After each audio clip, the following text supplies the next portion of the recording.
जय हिंद दोस्तों, Sandeep tricky math special YouTube channel में आप सभी का स्वागत है। बिहार पुलिस कांस्टेबल नई भर्ती 2023 जिसमें टोटल पोस्ट है 21,391। फाइनली इस पोस्ट के लिए रिटेन एग्ज़ाम का डेट आ चुका है। 1 अक्टूबर 2023 से एग्ज़ाम आप लोग का स्टार्ट है।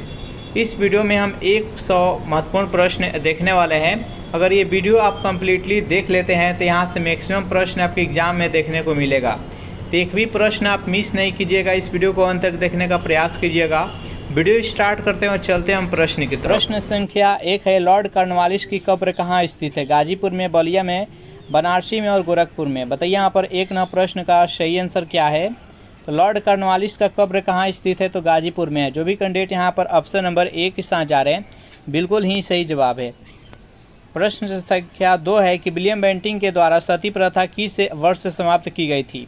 1825 में, 1827 में, 1829 में और 1830 में। जल्दी से बताइए यहाँ पर सेकेंड प्रश्न का सही आंसर क्या है। तो लॉर्ड विलियम बेंटिंग के द्वारा राजा राम मोहन राय के सहयोग से वर्ष 1829 ईस्वी में सती प्रथा का अंत किया गया था। जो भी कैंडिडेट यहाँ पर ऑप्शन नंबर सी के साथ जा रहे हैं बिल्कुल ही सही जवाब है। नेक्स्ट यहाँ पर 3 प्रश्न है कि भारत में स्थानीय स्वायत्त शासन को किसने प्रोत्साहित किया था? लॉर्ड मियो ने, लॉर्ड लीटन ने, लॉर्ड कैनिंग ने, लॉर्ड रिपन ने। बताइए यहाँ पर 3 प्रश्न का सही आंसर क्या है। तो जो भी कैंडिडेट यहाँ पर ऑप्शन नंबर डी के साथ जा रहे हैं लॉर्ड रिपन बिल्कुल ही सही जवाब है। चलिए नेक्स्ट यहाँ पर 4 नौ प्रश्न देख लेते हैं कि भारत के प्रथम स्वतंत्रता संग्राम का मुख्य तत्कालिक कारण क्या था? लॉर्ड डलहौजी की हड़प नीति, अंग्रेजों का धर्म में हस्तक्षेप का संदेह, सैनिक असंतोष और भारत का आर्थिक शोषण। बताइए यहाँ पर 4 नंबर प्रश्न का सही आंसर क्या है। तो 4 नंबर प्रश्न का जो भी कैंडिडेट यहाँ पर ऑप्शन नंबर बी बताने हैं अंग्रेजों का धर्म में हस्तक्षेप का संदेह बिल्कुल ही सही जवाब है। नेक्स्ट यहाँ पर 5 नंबर प्रश्न है कि जातक कहानियाँ किस प्राचीन भाषा में रचित है? संस्कृत में, ब्राह्मी में, ग्रीक में और पाली में। बताइए यहाँ पर 5 नंबर प्रश्न का सही आंसर क्या है। जातक कहानियाँ किस प्राचीन भाषा में रचित है? तो 5 नंबर प्रश्न का जो भी कैंडिडेट यहाँ पर ऑप्शन नंबर डी के साथ जा रहे हैं यानी पाली में बिल्कुल ही सही जवाब है। 6 नंबर प्रश्न है आपके सामने कि मगध का कौन सा सम्राट अप्रो परशुराम के नाम से जाना जाता है? बिंदुसार, अजातशत्रु, कलाशोक और महापद्नंद। बताइए यहाँ पर 6 नंबर प्रश्न का सही आंसर क्या है। तो 6 नंबर प्रश्न का जो भी कैंडिडेट यहाँ पर ऑप्शन नंबर डी के साथ जा रहे हैं महापद्नंद बिल्कुल ही सही जवाब है। चलिए नेक्स्ट यहाँ पर 7 नंबर प्रश्न है कि मौर्य काल में लक्षणाध्यक्ष कौन था? पशुओं के लक्षणों का ज्ञान रखने वाली अधिकारी, एक पेशेवर ज्योतिषी, मार्च के संकेतों का प्रभारी कर्मचारी और डी है टकसाल का प्रभारी कर्मचारी। बताइए यहाँ पर 7 नंबर प्रश्न का सही आंसर क्या है। तो मौर्य काल में लक्षणाध्यक्ष कौन था? तो जो भी कैंडिडेट यहाँ पर ऑप्शन नंबर डी के साथ जा रहे हैं टकसाल का प्रभारी कर्मचारी बिल्कुल ही सही जवाब है। नेक्स्ट यहाँ पर 8 नंबर प्रश्न है कि निम्नलिखित में से किस बंदरगाह को पेरिप्लस ऑफ द एरियन सी का लेखक पैडोक के रूप में जाना जाता था? चारों ऑप्शन देख लीजिए और बताइए यहाँ पर 8 नंबर प्रश्न का सही आंसर क्या है। निम्नलिखित में से किस बंदरगाह को पेरिप्लस ऑफ द एरियन सी के लेखक पैडोक के नाम से जाना जाता है? तो 8 नंबर प्रश्न का जो भी कैंडिडेट यहाँ पर ऑप्शन नंबर बी के साथ जा रहे हैं अरिकमेडू बिल्कुल ही सही जवाब है। नेक्स्ट यहाँ पर 9 नंबर प्रश्न है कि मोहम्मद बिन तुगलक ने अपनी राजधानी कहाँ बदली थी? दिल्ली से वारंगल, दिल्ली से देवगिरी, दिल्ली से मदुरई और दिल्ली से विजयनगर। बताइए यहाँ पर 9 नंबर प्रश्न का सही आंसर क्या है। तो जो मोहम्मद बिन तुगलक था ये अपना राजधानी दिल्ली से देवगिरी लाया था। जो भी कैंडिडेट यहाँ पर ऑप्शन नंबर बी के साथ जा रहे हैं बिल्कुल ही सही जवाब है। 10 नंबर प्रश्न है कि मोहम्मद के उत्तराधिकारी का प्रथम खलीफा कौन था? तीनों ऑप्शन देख लीजिए और बताइए यहाँ पर 10 नंबर प्रश्न का सही आंसर क्या है। ऑप्शन नंबर ए है प्रोफेट मोहम्मद, बी है अबू बकर, सी है वालिद और ऑप्शन नंबर डी है हजरत इब्राहिम अली। तो 10 नंबर प्रश्न का जो भी कैंडिडेट यहाँ पर डी बता रहे हैं हजरत इब्राहिम अली बिल्कुल ही सही जवाब है। नेक्स्ट यहाँ पर 11 नंबर प्रश्न है इनमें से किसने अकबर के कार्यालय इतिहास लेखक अबुल फजल की 1602 में राजकुमार सलीम के भड़काने की पर हत्या की थी? ऑप्शन नंबर ए है Mirza Ghiyas Beg, option number B है Bir Singh Bundela, option number C है राजा टोडरमल और ऑप्शन नंबर डी है राजा भगवान दास। बताइए यहाँ पर 11वां प्रश्न का सही आंसर क्या है। इनमें से किसने अकबर के कार्यालय इतिहास के लेखक अबुल फजल की 1602 में राजकुमार सलीम के भड़काने पर हत्या की थी। तो 11वां प्रश्न का जो भी कैंडिडेट यहाँ पर ऑप्शन नंबर बी के साथ जा रहे हैं वीर सिंह बुंदेला, बिल्कुल ही सही जवाब है। नेक्स्ट यहाँ पर 12वां प्रश्न है कि आचार्य भरत मुनि के अनुसार रसों की संख्या कितनी है। 10, 8, 9, 11। बताइए यहाँ पर 12वां प्रश्न का सही आंसर क्या है। तो 12वां प्रश्न का जो भी कैंडिडेट यहाँ पर ऑप्शन नंबर बी के साथ जा रहे हैं 8, बिल्कुल ही सही जवाब है। नेक्स्ट यहाँ पर 13वां प्रश्न है कि निम्नलिखित देशांतर में से कौन सा भारत की प्रमाणिक मध्य रेखा कहलाती है। चारों ऑप्शन देख लीजिए और बताइए यहाँ पर 13वां प्रश्न का सही आंसर क्या है। तो जो भी कैंडिडेट यहाँ पर ऑप्शन नंबर डी के साथ जा रहे हैं 82 डिग्री और 30 मिनट पूर्वी, बिल्कुल ही सही जवाब है। नेक्स्ट यहाँ पर 14वां प्रश्न है कि भारत में निम्न में से किस क्षेत्र में मृदा अपरदन की समस्या गंभीर है। मालवा के पठार, शिवालिक पहाड़ियों के पास क्षेत्र और दंडकारण्य और मेघालय का पठार। बताइए यहाँ पर 14वां प्रश्न का सही आंसर क्या है। तो 14वां प्रश्न का जो भी कैंडिडेट यहाँ पर ऑप्शन नंबर बी के साथ जा रहे हैं यानी शिवालिक पहाड़ियों के पास क्षेत्र, बिल्कुल ही सही जवाब है। नेक्स्ट यहाँ पर 15वां प्रश्न है कि वायुदाब सबसे कम होता है शीत ऋतु में, बसंत ऋतु में, शरद ऋतु में और ग्रीष्म ऋतु में। बताइए यहाँ पर 15वां प्रश्न का सही आंसर क्या है। वायुदाब सबसे कम कब रहता है। तो ग्रीष्म ऋतु में। जो भी कैंडिडेट यहाँ पर ऑप्शन नंबर डी के साथ जा रहे हैं, बिल्कुल ही सही जवाब है। चलिए नेक्स्ट यहाँ पर 16वां प्रश्न देखते हैं। सेशन आप लोगों को अच्छा लग रहा है तो वीडियो को लाइक कर दीजिए, अपने दोस्तों के पास शेयर कर दीजिए और जो भी कैंडिडेट अभी तक इस चैनल को सब्सक्राइब नहीं किए होंगे तो जल्दी से इस चैनल को भी सब्सक्राइब कर लीजिए। प्रश्न है कि भारतीय मानसून मौसमी विस्थापन से इंगित है जिसका कारण है स्थल तथा समुद्र का विभेदी तापन। ऑप्शन नंबर बी है मध्य एशिया के ठंडी हवा, सी है तापमान की अति एक समानता और डी है उपयुक्त में से कोई नहीं। बताइए यहाँ पर 16वां प्रश्न का सही आंसर क्या है। तो 16वां प्रश्न का जो भी कैंडिडेट यहाँ पर ऑप्शन नंबर ए बता रहे हैं स्थल तथा समुद्र का विभेदी तापन, बिल्कुल ही सही जवाब है। नेक्स्ट यहाँ पर 17वां प्रश्न है कि नई सुधारी गई ऊसर में हरी खाद के लिए उपयुक्त फसल है लोबिया, ढांचा, मूंग और सनई। बताइए यहाँ पर 17वां प्रश्न का सही आंसर क्या है। तो जो नई सुधारी हुई ऊसर में हरी खाद के लिए उपयुक्त जो फसल है वो लोबिया है। जो भी कैंडिडेट यहाँ पर ऑप्शन नंबर ए के साथ जा रहे हैं, बिल्कुल ही सही जवाब है। नेक्स्ट यहाँ पर 18वां प्रश्न है कि 2 बार माउंट एवरेस्ट पर विजय प्राप्त करने वाली महिला पर्वतारोही कौन है। बचेंद्री पाल, चंद्रप्रभा एतवाल, जया छेत्री और संतोष यादव। बताइए यहाँ पर 18वां प्रश्न का सही आंसर क्या है। तो जो भी कैंडिडेट यहाँ पर ऑप्शन नंबर डी के साथ जा रहे हैं संतोष यादव, बिल्कुल ही सही जवाब है। 19वां प्रश्न है कि दक्षिण भारत की नदियाँ प्रमुख रूप से निम्न में से कौन सा अपवाह तंत्र रखती है और ये खंडित, वृक्षनुमा और जालीदार। बताइए यहाँ पर 19वां प्रश्न का सही आंसर क्या है। दक्षिण भारत की नदियाँ प्रमुख रूप से निम्न में से कौन सा अपवाह तंत्र रखती है। तो 19वां प्रश्न का जो भी कैंडिडेट यहाँ पर सी बता रहे हैं वृक्षनुमा, बिल्कुल ही सही जवाब है। 20वां प्रश्न है कि कुल्लू घाटी जिन पर्वत श्रेणी के बीच अवस्थित है वे है धौलाधार और पीर पंजाल, रणज्योति और नागटिब्बा, लद्दाख और पीर पंजाल और मध्य हिमालय और शिवालिक। बताइए यहाँ पर 20वां प्रश्न का सही आंसर क्या है। तो जो कुल्लू घाटी है वो धौलाधार और पीर पंजाल के मध्य स्थित है। जो भी कैंडिडेट यहाँ पर ऑप्शन नंबर ए के साथ जा रहे हैं, बिल्कुल ही सही जवाब है। 21वां प्रश्न है आपके सामने, निम्नलिखित में से कौन सा सौरमंडल का भाग नहीं है। ऑप्शन नंबर ए है क्षुद्र ग्रह, बी है धूमकेतु, सी है ग्रह और डी है निहारिका। बताइए यहाँ पर 21वां प्रश्न का सही आंसर क्या है।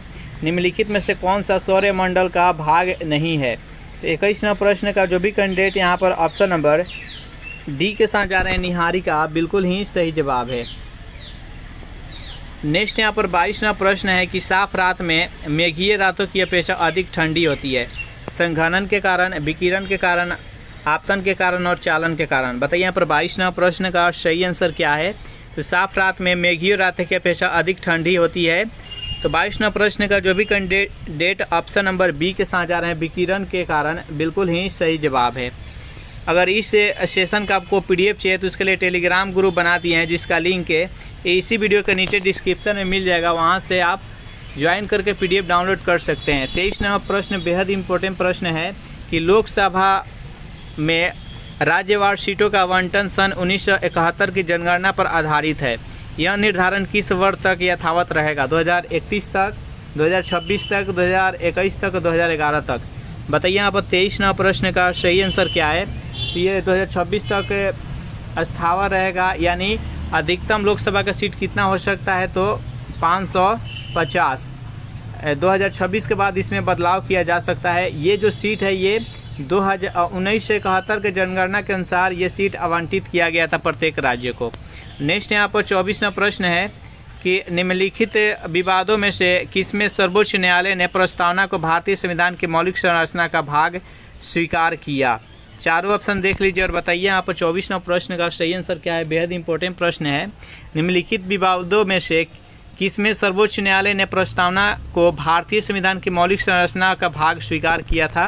तो 24वां प्रश्न का जो भी कैंडिडेट यहाँ पर ऑप्शन नंबर डी बता रहे हैं, केशवानंद भारती विवाद, बिल्कुल ही सही जवाब है। नेक्स्ट यहाँ पर 25वां प्रश्न है कि भारत में संघ राज्यों का प्रशासन किसके द्वारा किया जाता है? राष्ट्रपति के द्वारा, उप राज्यपाल के द्वारा, गृह मंत्री के द्वारा और प्रशासक के द्वारा। बताइए यहाँ पर 25वां प्रश्न का सही आंसर क्या है? तो भारत में संघ राज्यों का प्रशासन किसके द्वारा किया जाता है? तो राष्ट्रपति के द्वारा।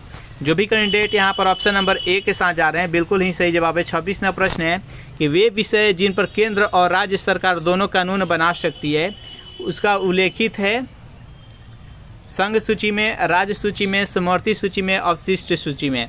बताइए यहाँ पर 26वां प्रश्न का सही आंसर क्या है? तो जिस पर केंद्र और राज्य दोनों मिलकर कानून बना सकती है वो समवर्ती सूची में है। जो भी कैंडिडेट यहाँ पर ऑप्शन नंबर सी के साथ जा रहे हैं, बिल्कुल ही सही जवाब है।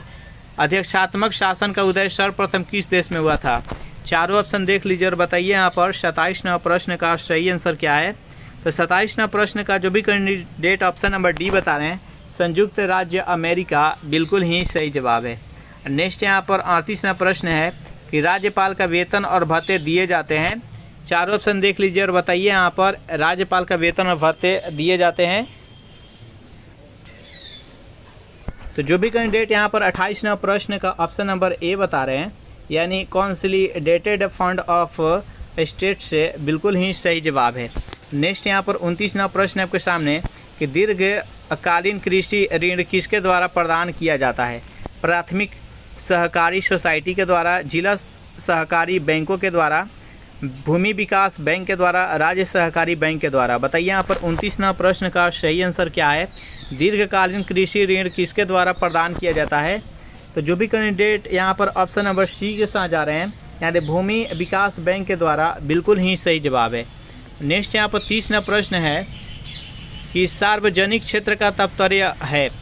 चारों ऑप्शन देख लीजिए और बताइए यहाँ पर सार्वजनिक क्षेत्र का अर्थ क्या होता है? तो जो भी कैंडिडेट यहाँ पर ऑप्शन नंबर सी बता रहे हैं, यानी वाणिज्यिक एवं व्यापार पर सरकार का स्वामित्व, बिल्कुल ही सही जवाब है। इसका राइट आंसर हो जाएगा ऑप्शन नंबर सी। 31वां प्रश्न है कि एक से एक देश में आर्थिक समृद्धि अनिवार्य रूप से होगी यदि विश्व अर्थव्यवस्था में तकनीकी प्रगति होती, एक्स में जनसंख्या वृद्धि होगी, एक्स में पूंजी निर्माण होता है। बताइए यहाँ पर 31वां प्रश्न का सही आंसर क्या है? तीनों ऑप्शन में से बताइए। यानी एक्स कोई देश है, यदि देश में आर्थिक समृद्धि अनिवार्य रूप से होगी, किस स्थिति में आर्थिक समृद्धि अनिवार्य रूप से होगी? तो जो भी कैंडिडेट यहाँ पर ऑप्शन नंबर सी बता रहे हैं, यानी वह जो देश है उसमें पूंजी निर्माण होता होगा तब। इसका राइट आंसर हो जाएगा ऑप्शन नंबर सी। चलिए नेक्स्ट यहाँ पर 32वां प्रश्न है कि प्रथम पंचवर्षीय योजना की प्राथमिकता क्या थी? औद्योगिकीकरण, नगरीकरण, कृषि का विकास करना और शिक्षा का प्रसार करना। बताइए यहाँ पर 32वां प्रश्न का सही आंसर क्या है? तो जो प्रथम पंचवर्षीय योजना था 1951 से लेकर 1956 के बीच में, तो इसका मुख्य उद्देश्य था कृषि का विकास करना। जो भी कैंडिडेट यहाँ पर ऑप्शन नंबर सी के साथ जा रहे हैं, बिल्कुल ही सही जवाब है। और जो द्वितीय पंचवर्षीय योजना था 1956 से लेकर 1961 के बीच, औद्योगिकीकरण करना था, उसका औद्योगिक के क्षेत्र में विकास करना था। 33वां प्रश्न है कि भारत में व्यावसायिक बैंकों के द्वारा साख सृजन का नियंत्रण निम्नलिखित में से कौन करता है? वित्त मंत्रालय, भारतीय रिजर्व बैंक, भारत सरकार और भारतीय स्टेट बैंक। बताइए यहाँ पर 33वां प्रश्न का सही आंसर क्या है? तो भारत में व्यावसायिक बैंकों द्वारा साख सृजन का नियंत्रण है और भारतीय रिजर्व बैंक यानी RBI के द्वारा किया जाता है। जो भी कैंडिडेट ऑप्शन नंबर बी के साथ जा रहे हैं बिल्कुल ही सही जवाब है। नेक्स्ट यहाँ पर 34वां प्रश्न है, भारत में सेवा कर किस सिफारिशों पर लागू किया गया? केलकर समिति, राजा चेलैया समिति, मनमोहन सिंह समिति और यशवंत सिन्हा समिति। बताइए यहाँ पर 34वां प्रश्न का सही आंसर क्या है? तो 34वां प्रश्न का जो भी कैंडिडेट ऑप्शन नंबर बी के साथ जा रहे हैं यानी राजा चेलैया समिति, बिल्कुल ही सही जवाब है। नेक्स्ट यहाँ पर 35वां प्रश्न है, बेहद इंपॉर्टेंट प्रश्न है कि प्रिज्म से गुजारने पर प्रकाश का कौन सा रंग सबसे अधिक विचलन दर्शाता है? यानी एक ये प्रिज्म है और प्रिज्म से जब एक श्वेत प्रकाश को गुजारते हैं तो ये 7 रंगों में विभक्त हो जाता है। 7 रंगों में विभक्त होता है। 7 रंग कौन कौन सा होता है? तो नीचे से ऊपर की तरफ बताते हैं। यानी सबसे नीचे रहता है वो बैगनी, बैजानिया पिनाला, यानी बैगनी, जामुनी, नीला, हरा, पीला, नारंगी और लाल। ये 7 कलर होता है। सबसे नीचे रहता है वो बैगनी रहता है और सबसे ऊपर रहता है वो लाल रहता है। जिसका सबसे अधिक विचलन होता है वो नीचे रहता है। यानी यहाँ पर पूछा जा रहा है कि सबसे अधिक विचलन कौन दर्शाएगा? तो बैगनी दर्शाएगा और सबसे कम विचलन लाल दर्शाएगा।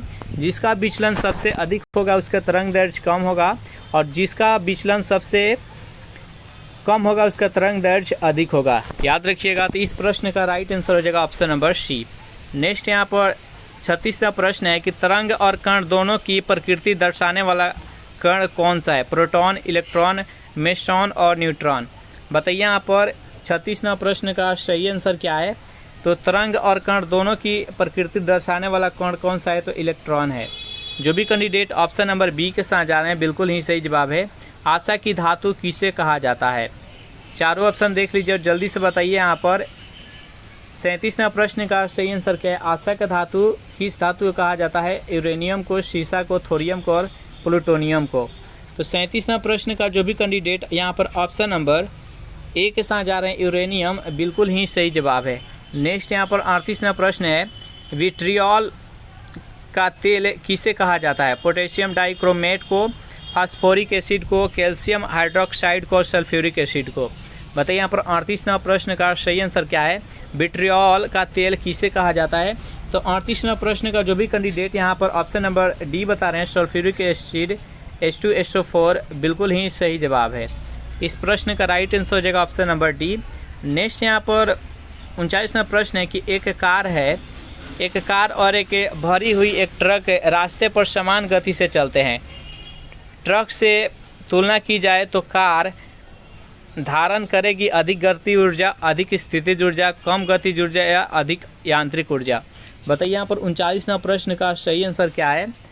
तो जो भी कैंडिडेट यहाँ पर ऑप्शन नंबर सी के साथ जा रहे हैं कम स्थिति गतिज ऊर्जा, बिल्कुल ही सही जवाब है। नेक्स्ट यहाँ पर 40वां प्रश्न है कि निम्नलिखित में से कौन सा युग्म सही सुमेलित नहीं है? एक तरफ तत्व दिया गया है तो दूसरे तरफ उसका अयस्क दिया गया। Aluminium bauxite, copper cinnabar, zinc calamine और आयरन हेमेटाइट। बताइए इसमें से कौन सा सही सुमेलित नहीं है? तो यहाँ पर 40वां प्रश्न का जो भी कैंडिडेट यहाँ पर ऑप्शन नंबर बी के साथ जाना है कॉपर सिनेबार, बिल्कुल ही सही जवाब है। आपको जल्दी से कमेंट करना है कि यहाँ पर जो सिनेबार दिया गया है किस तत्व का अयस्क है, जल्दी से कमेंट कीजिए। नेक्स्ट यहाँ पर 41वां प्रश्न है कि निम्नलिखित में से कौन सा आउटपुट डिवाइस नहीं है? मॉनिटर, टच स्क्रीन, प्रिंटर और प्लॉटर। बताइए यहाँ पर 41वां प्रश्न का सही आंसर क्या है? इनमें से कौन सा डिवाइस है जो कि आउटपुट डिवाइस नहीं है? तो 41वां प्रश्न का जो भी कैंडिडेट यहाँ पर ऑप्शन नंबर बी बता रहे हैं, यानी जो टच स्क्रीन है ये आउटपुट डिवाइस नहीं है, ये इनपुट डिवाइस है। तो जो भी कैंडिडेट यहाँ पर ऑप्शन नंबर बी के साथ जा रहे हैं बिल्कुल ही सही जवाब है। नेक्स्ट यहाँ पर 42वां प्रश्न है, विटामिन सी का रासायनिक नाम क्या है? एस्कॉर्बिक अम्ल और थायमिन। दोनों ऑप्शन को देखिए और जल्दी से बताइए यहाँ पर 42वां प्रश्न का सही आंसर क्या है? विटामिन सी का रासायनिक नाम क्या है? तो 42वां प्रश्न का जो भी कैंडिडेट यहाँ पर ऑप्शन नंबर ए बता रहे हैं एस्कॉर्बिक अम्ल, बिल्कुल ही सही जवाब है। चलिए नेक्स्ट यहाँ पर प्रश्न है आपके सामने 43 नंबर कि गैसीय स्थिति में पाए जाने वाला हार्मोन्स कौन है? चारों ऑप्शन देख लीजिए और बताइए कि 43वां प्रश्न का सही आंसर क्या है? इनमें से कौन सा हार्मोन है जो कि गैसीय स्थिति में पाया जाता है? तो 43वां प्रश्न का जो भी कैंडिडेट यहाँ पर ऑप्शन नंबर बी बता रहे हैं एथिलीन, बिल्कुल ही सही जवाब है। जितने भी प्रश्न कराया जाता है इसी लेवल का प्रश्न आपके एग्जाम में देखने को मिलेगा। तो जितने भी सेशन कराया जाता है इस चैनल पर एक भी सेशन आप मिस नहीं कीजिएगा। और जितने भी कैंडिडेट अभी तक इस चैनल को सब्सक्राइब नहीं किए होंगे तो जल्दी से इस चैनल को सब्सक्राइब कर दीजिए और उसका नोटिफिकेशन के लिए आपको बेल आइकन 100% दबाना होगा। जैसे भी कोई वीडियो इस पर अपलोड किया जाता है तो सबसे पहले आपके पास उसका नोटिफिकेशन चला जाएगा। नेक्स्ट यहाँ पर 44वां प्रश्न है कि मानव शरीर की धीमी वृद्धि निम्न में से किस कमी के कारण होती है? वसा का, विटामिन का, प्रोटीन का और कार्बोहाइड्रेट का। बताइए यहाँ पर 44वां प्रश्न का सही आंसर क्या है? मानव शरीर का जो धीमी वृद्धि होती है ये किसकी कमी के कारण होता है? तो 44वां प्रश्न का जो भी कैंडिडेट यहाँ पर ऑप्शन नंबर सी बता रहे हैं प्रोटीन के कमी से, बिल्कुल ही सही जवाब है। सेशन आप लोग को अच्छा लग रहा है तो जल्दी से लाइक कर दीजिए और कमेंट कीजिए कि आप लोग को सेशन ये कैसा लग रहा है और कैसे और कितना इसमें सुधार की ज़रूरत है, आप लोग सजेशन ज़रूर दीजिएगा। 45वां प्रश्न है कि नदी के प्रवाह को मापने के लिए निम्न में से किसका उपयोग किया जाता है?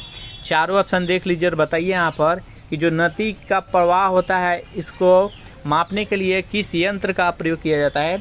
तो 45वां प्रश्न का जो भी कैंडिडेट यहाँ पर ऑप्शन नंबर बी बता रहे हैं क्यूसेक, बिल्कुल ही सही जवाब है। नेक्स्ट यहाँ पर 46वां प्रश्न है कि विद्युत केतली में पानी गर्म होती है किस कारण से? चालन के कारण से, संवहन के कारण से, विकिरण के कारण से, अणुओं की गति के कारण से। बताइए यहाँ पर 46वां प्रश्न का सही आंसर क्या है? तो जो विद्युत केतली होता है उसमें पानी गर्म हो जाता है, ये संवहन के कारण से। देखिए जो चालन होता है ये ठोस पदार्थ में होता है, जैसे कि एग्जाम्पल के तौर पर यहाँ पर एक ये धात्विक एक क्षर है और इसके इस पार्ट पर गर्म किया जाता है तो देखते होंगे इस पार्ट पर भी गर्म हो जाता होगा, तो ये चालन के माध्यम से ये गर्म हो जाता है। और देखिए एक ये केतली है और केतली में पानी भरा हुआ है तो नीचे हम गर्म करते हैं तो इसके ऊपर वाला पार्ट में भी गर्म हो जाता है, तो ये चालन के संवहन के माध्यम से गर्म हो जाता है। और जो सूर्य का प्रकाश पृथ्वी पर आता है ये विकिरण के माध्यम से सूर्य का प्रकाश पृथ्वी तक आता है, याद रखिएगा। नेक्स्ट यहाँ पर 47वां प्रश्न है कि हिंदू वे ऑफ लाइफ किसकी रचना है? राजा राम मोहन राय की, दयानंद सरस्वती की, विवेकानंद की, राधा कृष्णन की। बताइए यहाँ पर 47वां प्रश्न का सही आंसर क्या है? तो हिंदू वे ऑफ लाइफ ये किसकी रचना है? तो राधा कृष्णन, सर्वपल्ली राधा कृष्णन का है। जो भी कैंडिडेट यहाँ पर ऑप्शन नंबर डी के साथ जा रहे हैं बिल्कुल ही सही जवाब है। 48वां प्रश्न है आपके सामने कि भारतीय लाख अनुसंधान संस्थान कहाँ स्थित है? ऑप्शन नंबर ए है लखनऊ में, बी है कानपुर में, सी है देवघर में और डी है रांची में। जल्दी से बताइए यहाँ पर 48वां प्रश्न का सही आंसर क्या है? तो जो भी कैंडिडेट यहाँ पर रांची का नाम कुंभ होता है वहाँ पर लाख अनुसंधान केंद्र है, इसका राइट आंसर हो जाएगा ऑप्शन नंबर डी। नेक्स्ट यहाँ पर 49वां प्रश्न है कि सर्वाधिक सीमाओं वाला देश कौन सा है? कनाडा, चीन, अमेरिका और रूस। बताइए यहाँ पर 49वां प्रश्न का सही आंसर क्या है? सर्वाधिक सीमा वाला देश कौन सा है?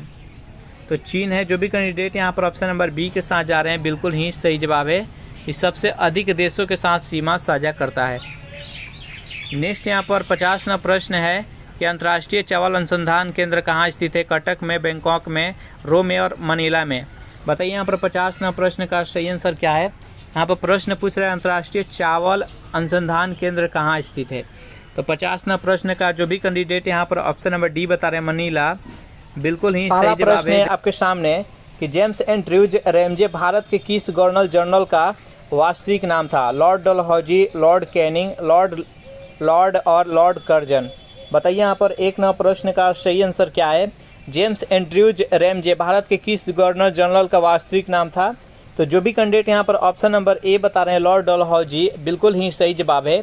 लॉर्ड डलहौजी के शासनकाल में ही 1853 ईस्वी में सर्वप्रथम भारत में ट्रेन चली थी, याद रखिएगा, मुंबई से थाने के बीच में। नेक्स्ट यहाँ पर सेकेंड प्रश्न है आपके सामने, किसके शासनकाल में अस्थायी बंदोबस्त प्रारंभ किया गया था? 4 ऑप्शन है आपके सामने। ऑप्शन नंबर ए है वारेन हेस्टिंग्स, बी है लॉर्ड कॉर्नवालिस, सी है सर जॉन शोर और डी है लॉर्ड बेलेजली। बताइए यहाँ पर सेकेंड प्रश्न का सही आंसर क्या है?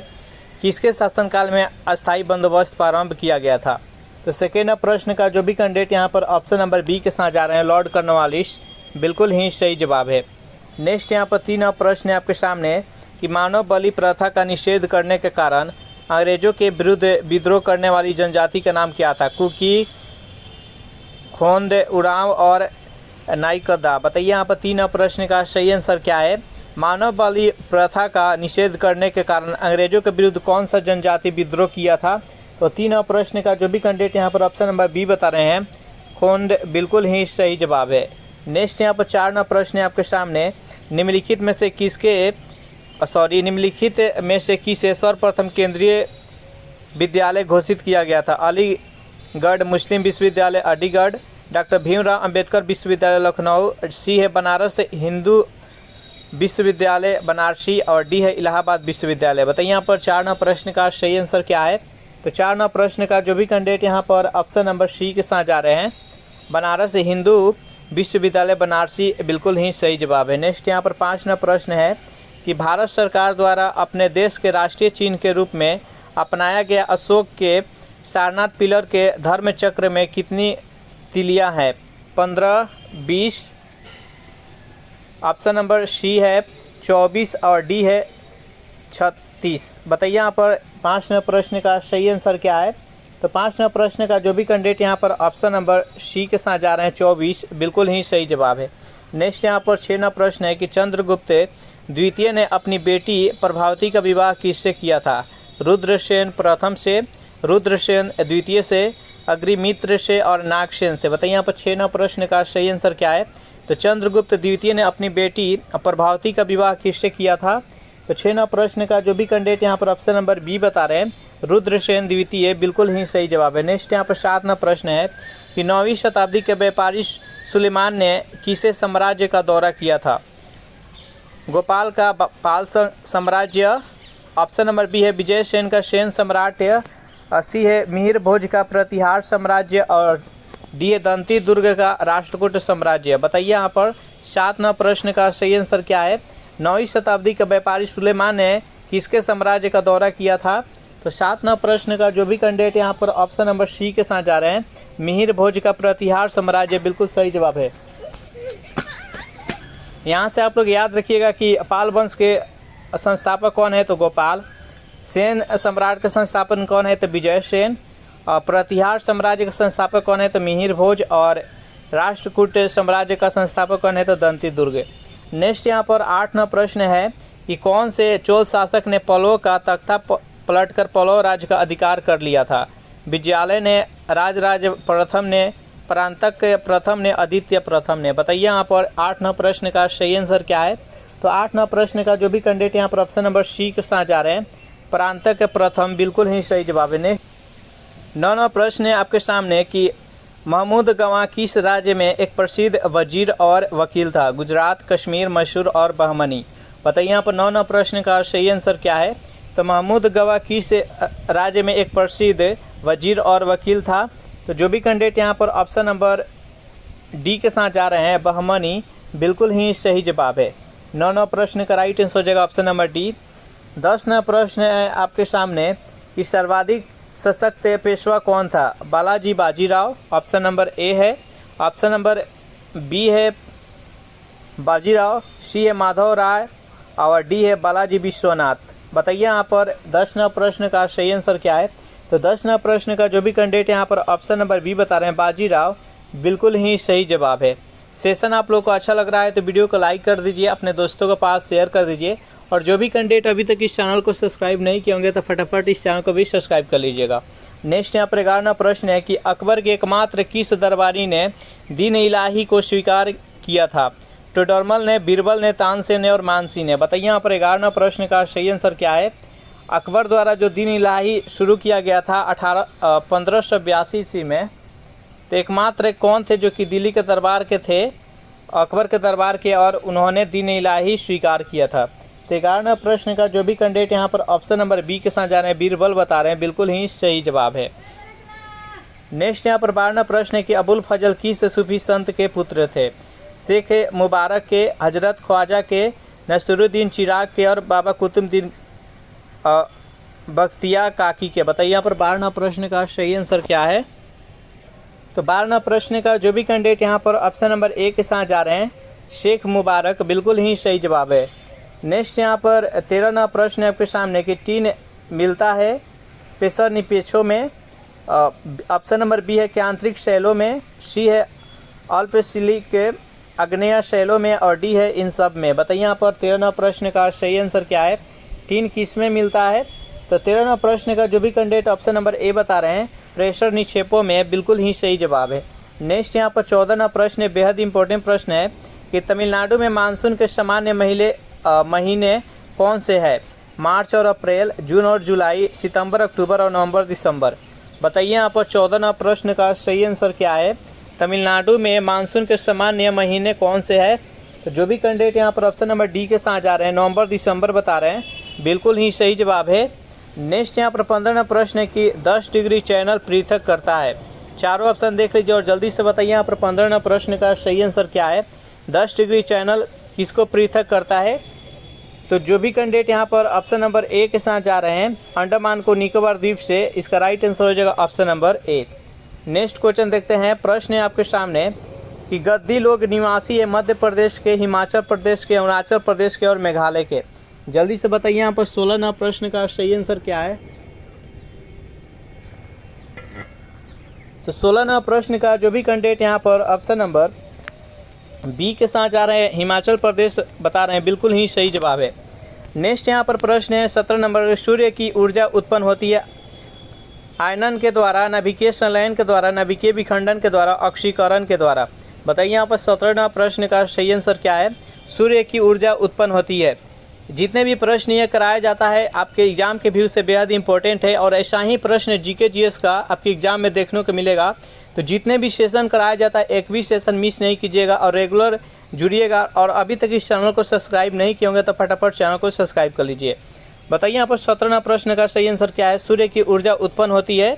तो नाभिकीय संलयन के द्वारा सूर्य में ऊर्जा उत्पन्न होती है। जो भी कैंडिडेट यहाँ पर ऑप्शन नंबर बी के साथ जा रहे हैं, बिल्कुल ही सही जवाब है। 18वां प्रश्न है कि निम्न में से कौन रेजिड्यूल पर्वत का उदाहरण है, हिमालय, किलिमंजारो, एटना और अरावली। बताइए यहाँ पर 18वां प्रश्न का सही आंसर क्या है, निम्न में से कौन से रेजिड्यूल पर्वत का उदाहरण है। जो भी कैंडिडेट यहाँ पर ऑप्शन नंबर डी बता रहे हैं अरावली पर्वत श्रृंखला, बिल्कुल ही सही जवाब है। अरावली पर्वत श्रृंखला ये राजस्थान में है और विश्व का सबसे प्राचीन पर्वत श्रृंखला है और इसका जो सबसे ऊंचा चोटी का नाम है वो गुरु शिखर है, जिसका हाइट कितना है तो 1722 मीटर है। नेक्स्ट क्वेश्चन है आपके सामने 19 नंबर कि पृथ्वी पर मरुभूमि होने की संभावना अधिक रहती है 0 अंश से अक्षांश के पास, 23 डिग्री अक्षांश के पास, 50 डिग्री अक्षांश के पास और 70 डिग्री अक्षांश के पास। बताइए यहाँ पर 19वां प्रश्न का सही आंसर क्या है, पृथ्वी पर मरुभूमि होने की संभावना अधिक रहती है कहाँ पर। तो 19वां प्रश्न का जो भी कैंडिडेट यहाँ पर ऑप्शन नंबर बी बता रहे हैं 23 डिग्री अक्षांश के पास, बिल्कुल ही सही जवाब है। नेक्स्ट यहाँ पर 20वां प्रश्न है कि इंटरनेशनल एस्ट्रोनॉमिकल यूनियन द्वारा वर्ष 2006 में दी गई एक नई परिभाषा के अनुसार निम्नलिखित में से कौन सा ग्रह नहीं है, यूरेनस, नेपच्यून, प्लूटो और जुपिटर। बताइए यहाँ पर 20वां प्रश्न का सही आंसर क्या है, जो ग्रह के लिए 2006 में न्यू परिभाषा दी गया था तो उसमें किसको ग्रह के रूप में नहीं स्वीकार किया गया, ग्रह के श्रेणी से हटा दिया गया। तो 20वां प्रश्न का जो भी कैंडिडेट यहाँ पर ऑप्शन नंबर सी बता रहे हैं प्लूटो, पहले ग्रहों की संख्या कितना था तो 9 था, तो 2006 में इसको प्लूटो को ग्रह के श्रेणी से हटा दिया गया, तो इसका राइट आंसर हो जाएगा ऑप्शन नंबर सी। वर्तमान में ग्रहों की संख्या कितना है तो 8 है। नेक्स्ट यहाँ पर 21वां प्रश्न है कि निम्न विद्वानों में से किसने सुझाव दिया है कि पृथ्वी की उत्पत्ति गैस और धूल कणों से हुई है। जेम्स जीन्स ने, ऑप्शन नंबर बी है अल्फावेन ने, ऑप्शन नंबर सी है एफ होयल ने और डी है ओ सिमड ने। बताइए यहाँ पर इस प्रश्न का सही आंसर क्या है। तो 21वां प्रश्न का जो भी कैंडिडेट यहाँ पर ऑप्शन नंबर डी बता रहे हैं ओ सिमेड, बिल्कुल ही सही जवाब है। नेक्स्ट यहाँ पर 22वां प्रश्न है आपके सामने कि हिमालय की रचना समांतर वलय श्रेणियों में हुई है, जिसमें सबसे प्राचीन श्रेणी कौन सा है, शिवालिक श्रेणी, निम्न हिमालय, बृहद हिमालय और धौलाधर श्रेणी। बताइए यहाँ पर 22वां प्रश्न का सही आंसर क्या है। तो 22वां प्रश्न का जो भी कैंडिडेट यहाँ पर सी बता रहे हैं बृहद हिमालय श्रेणी, बिल्कुल ही सही जवाब है।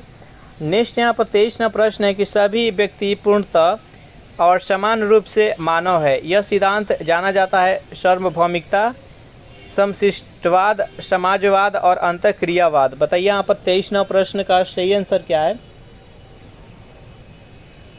जल्दी से बताइए इस प्रश्न का राइट आंसर क्या है। जो भी कैंडिडेट यहाँ पर ऑप्शन नंबर ए के साथ जा रहे हैं और बता रहे हैं सार्वभौमिकता, बिल्कुल ही सही जवाब है। नेक्स्ट यहाँ पर 24वां प्रश्न है कि नए राज्य के गठन की शक्ति किसमें निहित होती है? संसद में, राष्ट्रपति में, मंत्रिपरिषद में और राज्य पुनर्गठन आयोग में। बताइए यहाँ पर 24वां प्रश्न का सही आंसर क्या है? नए राज्य की गठन की शक्ति किसमें निहित होती है? 24वां प्रश्न का जो भी कैंडिडेट यहाँ पर ऑप्शन नंबर ए के साथ जा रहे हैं संसद बता रहे हैं, बिल्कुल ही सही जवाब है। नेक्स्ट यहाँ पर 25वां प्रश्न है कि इंडिपेंडेंट लेबर पार्टी का संस्थापक कौन था? चारों ऑप्शन देख लीजिए और जल्दी से बताइए यहाँ पर 25वां प्रश्न का सही आंसर क्या है। इंडिपेंडेंट लेबर पार्टी के संस्थापक कौन था? जो भी कैंडिडेट यहाँ पर ऑप्शन नंबर बी के साथ जा रहे हैं डॉक्टर भीमराव अंबेडकर, बिल्कुल ही सही जवाब है। 26वां प्रश्न है कि डॉन किस देश का समाचार पत्र है? चीन का, यूएसए के, यूके का और पाकिस्तान के। बताइए यहाँ पर 26वां प्रश्न का सही आंसर क्या है? डॉन किस देश का समाचार पत्र है? तो ये पाकिस्तान का है। जो भी कैंडिडेट यहाँ पर ऑप्शन नंबर डी के साथ जा रहे हैं, बिल्कुल ही सही जवाब है। नेक्स्ट यहाँ पर 27वां प्रश्न है आपके सामने कि विधान परिषद किसी साधारण विधेयक को निम्न में से किस अवधि तक रोक सकती है? 3 माह तक, 4 माह तक, 6 माह तक और 14 दिन तक। बताइए यहाँ पर 27वां प्रश्न का सही आंसर क्या है? तो 27वां प्रश्न का जो भी कैंडिडेट यहाँ पर ऑप्शन नंबर बी के साथ जा रहे हैं 4 माह बता रहे हैं, बिल्कुल ही सही जवाब है। चलिए नेक्स्ट यहाँ पर 28वां प्रश्न है कि भारत में लोकपाल एवं लोकायुक्त की स्थापना का सुझाव दिया था सरकारी आयोग ने, प्रशासनिक सुधार आयोग ने, विधि आयोग ने और ठक्कर आयोग ने। बताइए यहाँ पर 28वां प्रश्न का सही आंसर क्या है? तो भारत में लोकपाल एवं लोकायुक्त की स्थापना को सुझाव दिया था, किसने दिया था? तो 28वां प्रश्न का जो भी कैंडिडेट यहाँ पर ऑप्शन नंबर बी बता रहे हैं यानी प्रशासनिक सुधार आयोग ने, बिल्कुल ही सही जवाब है। नेक्स्ट यहाँ पर 29वां प्रश्न है कि निम्न में से कौन निर्धनता के लिए उत्तरदायी नहीं है? अपर्याप्त समृद्धि, जनसंख्या की उच्च वृद्धि दर, बेरोजगारी और बढ़ता निवेश। बताइए यहाँ पर 29वां प्रश्न का सही आंसर क्या है? निम्न में से कौन सा निर्धनता का कारण नहीं है, उसके लिए उत्तरदायी नहीं है? तो बढ़ता निवेश। जो भी कैंडिडेट यहाँ पर ऑप्शन नंबर डी के साथ जा रहे हैं, बिल्कुल ही सही जवाब है। 30वां प्रश्न है आपके सामने, बेहद इंपॉर्टेंट प्रश्न है कि निम्न में से कौन सा कर खरीदारों के लिए प्रत्यक्ष रूप से वस्तुओं के मूल्यों में वृद्धि नहीं करता है? आयकर, व्यापार कर, आयात कर और उत्पाद कर। बताइए यहाँ पर 30वां प्रश्न का सही आंसर क्या है?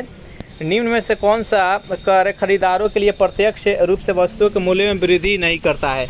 तो आयकर। जो भी कैंडिडेट यहाँ पर ऑप्शन नंबर ए के साथ जा रहे हैं, बिल्कुल ही सही जवाब है। नेक्स्ट यहाँ पर 31वां प्रश्न है कि निम्नलिखित में से कौन सी एक संस्था विदेशी वाणिज्यिक उधारी को नियमित करती है? सेबी, वित्त मंत्रालय, वाणिज्य मंत्रालय और भारतीय रिजर्व बैंक। बताइए यहाँ पर 31वां प्रश्न का सही आंसर क्या है? तो 31वां प्रश्न का जो भी कैंडिडेट यहाँ पर ऑप्शन नंबर डी के साथ जा रहे हैं, भारतीय रिजर्व बैंक, बिल्कुल ही सही जवाब है। अगर इस सेशन का आपको पीडीएफ चाहिए तो इसके लिए टेलीग्राम ग्रुप बना रखे हैं जिसका लिंक इसी वीडियो के नीचे डिस्क्रिप्शन में मिल जाएगा। वहां से ज्वाइन करके इसका पीडीएफ डाउनलोड कर सकते हैं और प्रैक्टिस कर सकते हैं। नेक्स्ट यहाँ पर 32वां प्रश्न है कि भारत में विशेष आर्थिक क्षेत्र नीति घोषित की गई थी अप्रैल 2000 में। इसका ऑप्शन नंबर बी है अप्रैल 2001 में, ऑप्शन नंबर सी अप्रैल 2002 में और ऑप्शन नंबर डी है अप्रैल 2003 में। जल्दी से बताइए यहाँ पर 32वां प्रश्न का सही आंसर क्या है? तो जो भी कैंडिडेट यहाँ पर ऑप्शन नंबर ए के साथ जा रहे हैं अप्रैल 2000 में, बिल्कुल ही सही जवाब है। 33वां प्रश्न है आपके सामने, बेहद इंपॉर्टेंट प्रश्न है कि भारतीय पेटेंट कानून कब लागू हुआ था? 1970 में, 1971 में, 1972, 1973। जल्दी से बताइए यहाँ पर 33वां प्रश्न का सही आंसर क्या है? भारतीय पेटेंट कानून कब लागू हुआ था? तो 33वां प्रश्न का जो भी कैंडिडेट यहाँ पर ऑप्शन नंबर सी के साथ जा रहे हैं 1972 बता रहे हैं, बिल्कुल ही सही जवाब है। नेक्स्ट यहाँ पर 34वां प्रश्न है कि भारत का निम्न में से कौन सा नगरीय केंद्र विश्व के सबसे अधिक जनसंख्या वाले 10 शहरों में से एक है? कोलकाता, चेन्नई, मुंबई और नई दिल्ली। बताइए यहाँ पर 34वां प्रश्न का सही आंसर क्या है? भारत का निम्न में से कौन सा नगरीय केंद्र विश्व के सबसे अधिक जनसंख्या वाले 10 शहरों में से एक है? तो 34वां प्रश्न का जो भी कैंडिडेट यहाँ पर ऑप्शन नंबर सी और डी बता रहे हैं यानी मुंबई और नई दिल्ली, बिल्कुल सही जवाब है। टॉप 10 में ये 10 जो विश्व के टॉप 10 जो 10 शहर है अधिक जनसंख्या वाले, उसमें से मुंबई और नई दिल्ली दोनों आते हैं। तो इस प्रश्न का सी और डी राइट आंसर हो जाएगा। नेक्स्ट यहाँ पर 35वां प्रश्न है कि मृत मछली से निकलने वाली दुर्गंध किन यौगिक के कारण होती है? अमीनो यौगिक के कारण, एल्डिहाइड यौगिक के कारण, सल्फर यौगिक के कारण और नाइट्रो यौगिक के कारण। बताइए यहाँ पर 35वां प्रश्न का सही आंसर क्या है, जल्दी से कमेंट कीजिए। तो 35वां प्रश्न का जो भी कैंडिडेट यहाँ पर ऑप्शन नंबर ए बता रहे हैं, अमीनो यौगिक, बिल्कुल ही सही जवाब है। नेक्स्ट 36वां प्रश्न है आपके सामने कि यदि 60 वाट का एक बल्ब है, प्रतिदिन 5 घंटे प्रयोग किया जाए तो 30 दिन में कितने यूनिट बिजली खर्च होगा? यहाँ पर पावर दिया गया है, पी का वैल्यू दिया गया है वो 60 वाट दिया गया है, और यहाँ पर टाइम कितना दिया गया है, तो प्रतिदिन 5 घंटे का यूज किया जा रहा है। तो यहाँ पर टोटल कितना दिन है, तो 30 दिन है। तो चलिए इसको सॉल्व करते हैं, कितना यूनिट यूज किया गया है। तो चूँकि देखिए 1 यूनिट बराबर कितना होता है, तो 1 किलोवाट घंटा बराबर होता है। 1 किलोवाट घंटा 1 यूनिट बराबर होता है, और 1 किलोवाट घंटा कितने वाट के बराबर होता है, तो 100 वाट के बराबर होता है। तो इसको अब सॉल्व करते हैं। यहाँ पर देखिए 60 हो गया, पी गुने टी होता है यानी पावर गुने समय होता है। तो यहाँ पर पी का मान कितना दिया गया है, तो 60 वाट, और गुने में यहाँ पर टाइम कितना है, तो 5 गुने 30, 5 घंटा यूज किया जा रहा है प्रतिदिन और 30 दिन तक। और यहाँ पर बाटा में 1000 हो गया, इसको हम किलोवाट घंटा में बदलने के लिए। अब इसको सॉल्व करते हैं, 0 से 0 खत्म हो गया ये, और ये हो गया 5 दूना 10 और 3 दूना 6 और 33 का 9, यानी यहाँ पर 9 यूनिट हो जाएगा। तो जो भी कैंडिडेट यहाँ पर ऑप्शन नंबर बी के साथ जा रहे हैं, बिल्कुल ही सही जवाब है। नेक्स्ट यहाँ पर 37वां प्रश्न है कि निम्न में से गलत कथन कौन सा है? प्रकाश की गति ध्वनि की गति से अधिक होती है, प्रकाश निर्वात स्थिति में नहीं गुजर सकती है। ऑप्शन नंबर सी है प्रकाश ऋजु रेखा में चलता है, और ऑप्शन नंबर इसका डी है प्रकाश का कोई भार नहीं होता है। जल्दी से बताइए यहाँ पर कौन सा कथन गलत है। तो यहाँ पर जो भी कैंडिडेट यहाँ पर ऑप्शन नंबर बी के साथ जा रहे हैं, यानी प्रकाश निर्वात में नहीं गुजर सकती है, ये गलत है। प्रकाश निर्वात में भी गुजर सकती है, ध्वनि है जो कि निर्वात में नहीं गुजर सकती है। तो इस प्रश्न का राइट आंसर है ऑप्शन नंबर बी। नेक्स्ट यहाँ पर प्रश्न है 38 नंबर कि मानव नेत्र की कार्य प्रणाली किसके समरूप है? कैमरा के, टेलीस्कोप के, माइक्रोस्कोप के और पेरिस्कोप के। बताइए यहाँ पर 38वां प्रश्न का सही आंसर क्या है? मानव नेत्र की कार्य प्रणाली किसके समरूप है? तो 38वां प्रश्न का जो भी कैंडिडेट यहाँ पर ऑप्शन नंबर ए बता रहे हैं, कैमरा के, बिल्कुल ही सही जवाब है। 39वां प्रश्न आपके सामने, निम्न उपकरणों में से किसे रक्तचाप मापने के लिए प्रयोग किया जाता है? हाइड्रोमीटर का, मल्टीमीटर का, सेलोनोमीटर का और स्फिग्रोमैनोमीटर का। बताइए यहाँ पर 39वां प्रश्न का सही आंसर क्या है?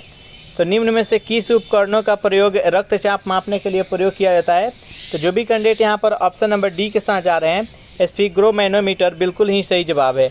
नेक्स्ट यहाँ पर 40वां प्रश्न है कि नायलॉन किससे बनाई जाती है? चारों ऑप्शन देख लीजिए और जल्दी से बताइए यहाँ पर 40वां प्रश्न का सही आंसर क्या है? नायलॉन किससे बनाई जाती है? तो 40वां प्रश्न का जो भी कैंडिडेट यहाँ पर ऑप्शन नंबर ए बता रहे हैं, पॉलीएमाइड से, बिल्कुल ही सही जवाब है। नेक्स्ट यहाँ पर 41वां प्रश्न है, विभिन्न संस्कृतियों के वैज्ञानिक विवरण के तुलनात्मक अध्ययन को कहते हैं? एथनोलॉजी, एथनोग्राफी, एथोलॉजी और एथिक्स। बताइए यहाँ पर 41वां प्रश्न का सही आंसर क्या है? तो 41वां प्रश्न का जो भी कैंडिडेट यहाँ पर ऑप्शन नंबर ए बता रहे हैं, एथनोलॉजी, बिल्कुल ही सही जवाब है। नेक्स्ट यहाँ पर 42वां प्रश्न है कि निम्न में से कौन सी बीमारी महामारी का रूप नहीं लेती है? प्लेग, हैजा, बर्ड फ्लू और एनीमिया। बताइए यहाँ पर 42वां प्रश्न का सही आंसर क्या है? तो 42वां प्रश्न का जो भी कैंडिडेट यहाँ पर डी बता रहे हैं, एनीमिया, बिल्कुल ही सही जवाब है। यह महामारी का रूप नहीं धारण करती है। नेक्स्ट यहाँ पर 43वां प्रश्न के हृदय आघात का कारण क्या होता है? रक्त शर्करा, ऑप्शन नंबर इसका बी है, कोलेस्ट्रॉल, रक्त प्रोटीन और रक्त यूरिया। बताइए यहाँ पर 43वां प्रश्न का सही आंसर क्या है? तो जो भी कैंडिडेट यहाँ पर ऑप्शन नंबर बी के साथ जा रहे हैं, कोलेस्ट्रॉल, बिल्कुल ही सही जवाब है। नेक्स्ट यहाँ पर 44वां प्रश्न है कि फ्यूज में प्रयुक्त होने वाली तार की विशेषता होती है? चारों ऑप्शन देख लीजिए और बताइए यहाँ पर 44वां प्रश्न का सही आंसर क्या है?